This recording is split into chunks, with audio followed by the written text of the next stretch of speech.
जब उधर 28 लोग घर पहुंचते हैं तो पांदीपारी कुपाल लिंगो बाबा कहता है, बेटा आप 28 लोग आए हो और 5 कहाँ हैं, चलो उनकी खबर करेंगे, उनको कोई जानवर ना पकड़ ले। इस प्रकार से उनकी खबर करने के लिए जाते हैं। तो जब जाते हैं तो वहां वो 5 लोग मिल करके उस बांध की पूजा अर्चना करते हैं। तो हम लोग जब पूजा अर्चना करते हैं, जो शिवरात्रि आती है उस शिवरात्रि में 176 खूंट की पूजा होती है, जिससे हम लोग जो चीटी मूंगी से लगा के झाड़ी वनस्पति ये सारे सिस्टम को पूजने वाले लोग हैं। उस खूंट का मतलब ये होता है कि हम एक का एक जोड़ा बांधना। आज यदि खूंटा नहीं रहेगा तो गाय आप कहाँ बांधोगे।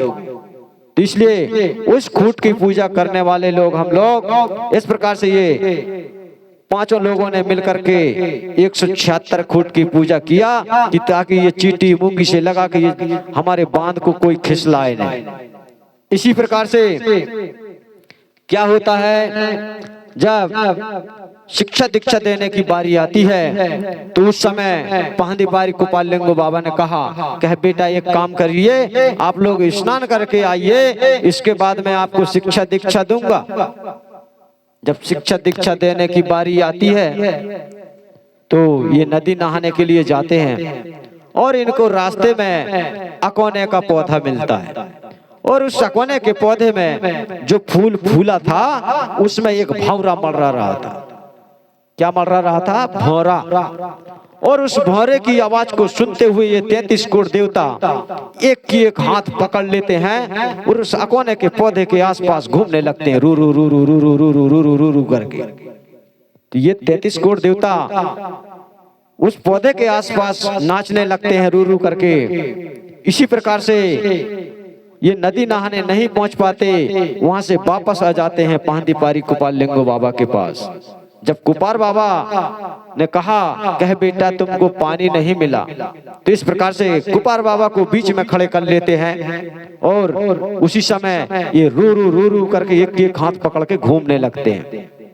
तो ये कुपार बाबा सोचने लगा कि ये रू रू क्या चीज है।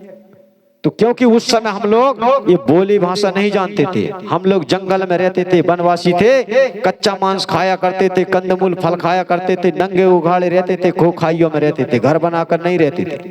और उस समय हम लोग बोला भी नहीं करते थे ये बोली भाषा। जैसे कि उस समय हम लोग जब वनवासी थे तो हम लोग सिर्फ ऊ करके बोलते थे। जैसे कि आज वर्तमान में बंदर भूख भूख कहता है और उसकी टोली समझ जाती है, इसी प्रकार से हम लोग भी समझ जाते थे।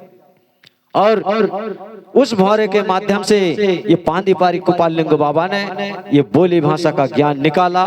तब से हम लोग आज जो नाग पंचमी मनाते हैं तो उस समय हम लोग कहते हैं ना कि तारे हरे नाग सो देवता हरे मती सेला। आपके एरिया में मनाते हैं नाग पंचमी?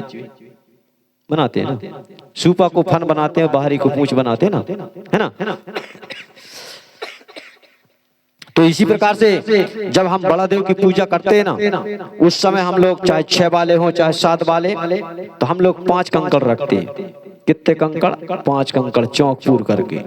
तो वहां जब 5 कंकड़ रखते हैं तो उनको कहते हैं हम लोग केकक राजा, कग्गा राजा, गोपी चंद राजा, मैत रानी और मैत राजा। तो जैसे आपने अदरवाइज समाज को देखा होगा, जब वो लोग पुरखा बिठालते हैं ना तो वो लोग क्या कहते हैं? आओ खाओ जाओ। जब कौआ आ जाता तो कौआ को बाप बनाते हैं वो लोग, क्योंकि वो लाश जला करके वो नदी